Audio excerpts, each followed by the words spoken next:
Okay. So this discussion will be recorded, and I will put it online in case you missed something, because I am going to be going kind of fast. First off, Module 9 is completed. I've looked at the discussion board. The quizzes should be done. I put up a blog for Module number 9. This had to do with the career that you're going into and how persuasive speech is going to be helping you.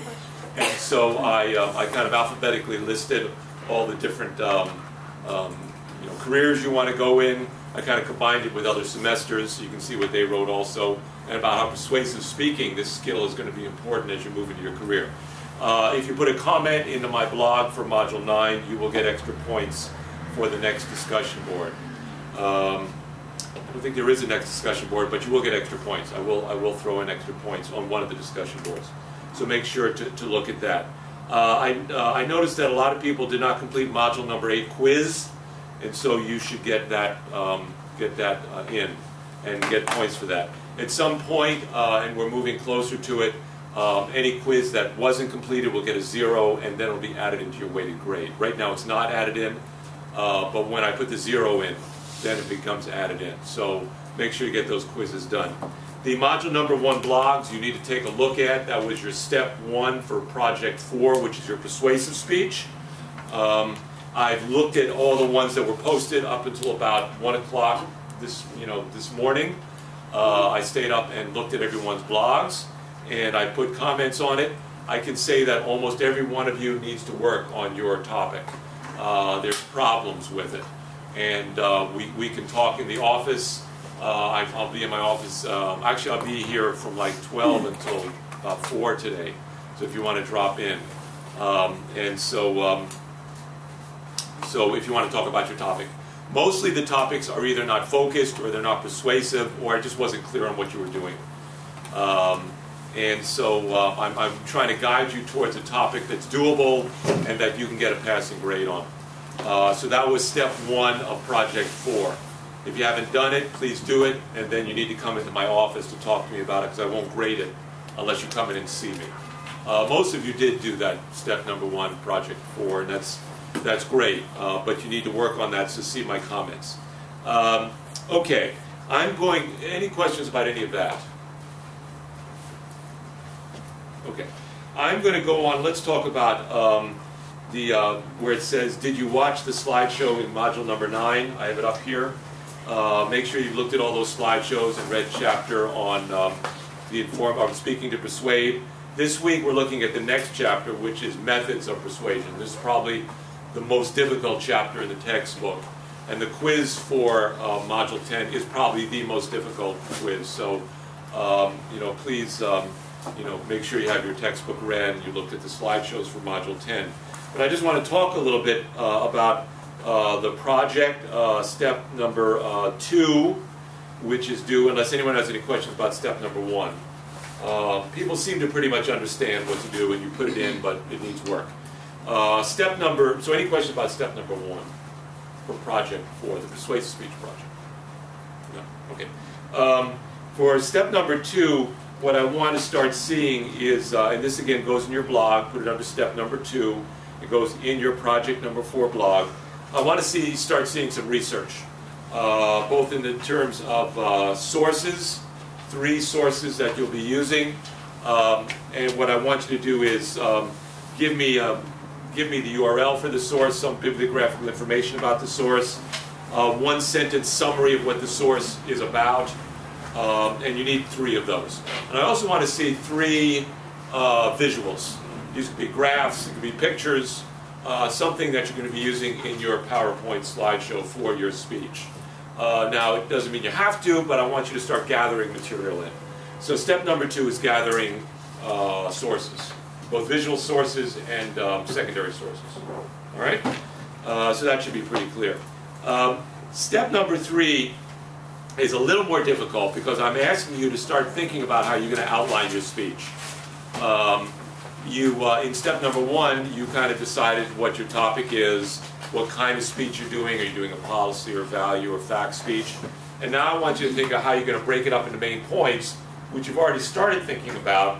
Now you need to kind of kind of like make decisions what your main points are going to be and what are your sub-points going to be.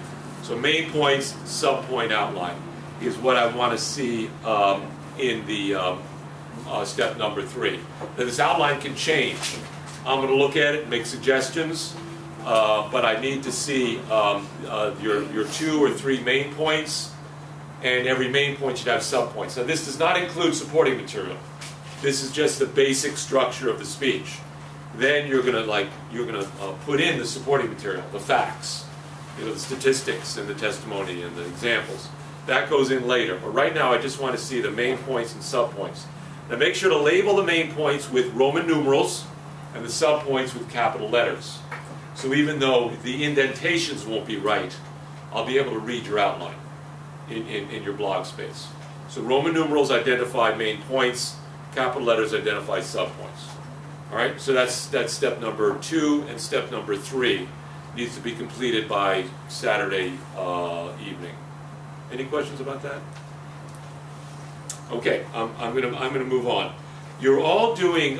There's 3 kinds of speeches that I'm going to quickly talk about, and you're either doing one or the other or a combination of them.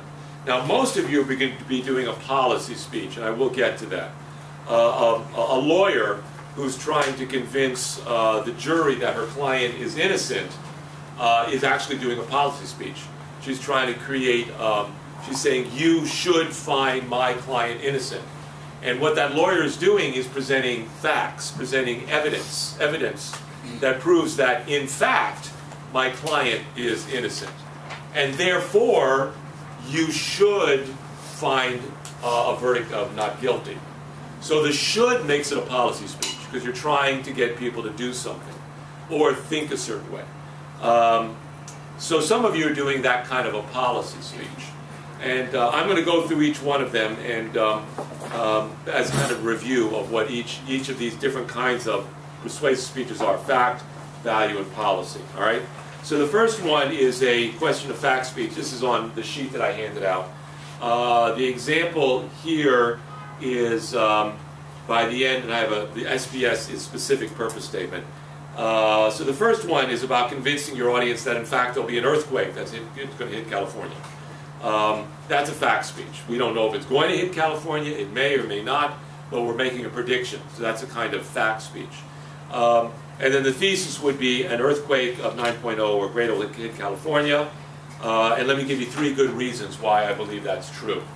And then the 3 reasons are 3 kind of arguments about how, this earthquake is going to hit California. So that would be a kind of a fact speech about predicting what's going to happen. Most of you are not doing a fact speech, but you will be, part of your policy speech will be fact.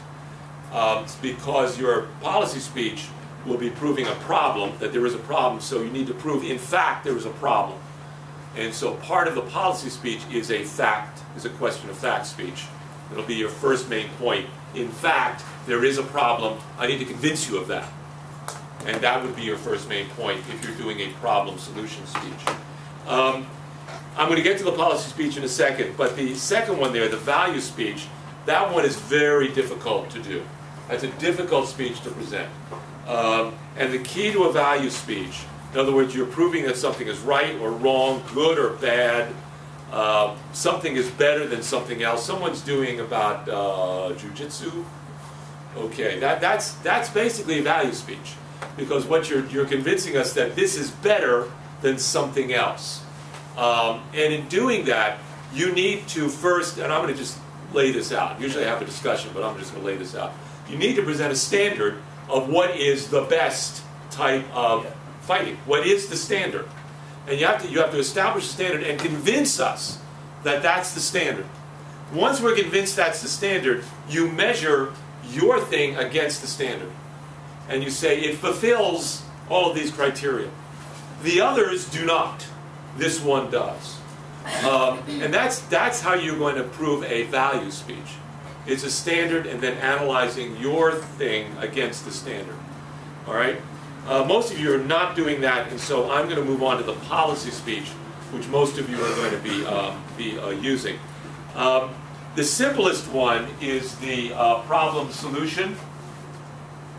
And many of your speeches are going to fall into that, in which case you'll have two main points.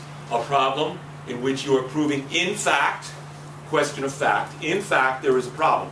Don't assume that we're going to be convinced there's a problem. You need to convince us of that. And so the first main point will be a question of fact. The second main point will convince us here is the best solution. And in presenting the best solution, you may compare solutions in which you'll say there are a number of solutions, but this one is the best one. In that case, you're kind of getting into that comparative advantages kind of speech, and there's more in your textbook. But basically, a policy speech is we need to do something, we have a problem, we need to change the policy and do something differently. Here's what we need to do. Here's the problem. Let me convince you there's a problem. Now we need to do this to fix the problem. The variation on that is a problem-cause solution, three main points, in which you present there is a problem. That's the question of fact, that there is in fact a problem. What is causing that problem? And then the third one is how do we fix the cause? So the problem, what's causing the problem is the second main point. Third main point would be how do we fix those causes? So if there's three causes to the problem, I need a fix for each of the causes. And so that kind of gives you an idea of how you would outline your presentation. All right, that kind of is a quick summary of what's going on in chapters 9 and kind of going into chapter 10. Chapter 10 is a little different. It's in methods of persuasion, and we'll have to get to that next week because we didn't meet last week. So I've just recorded that, and I will have that up on YouTube in case you were confused about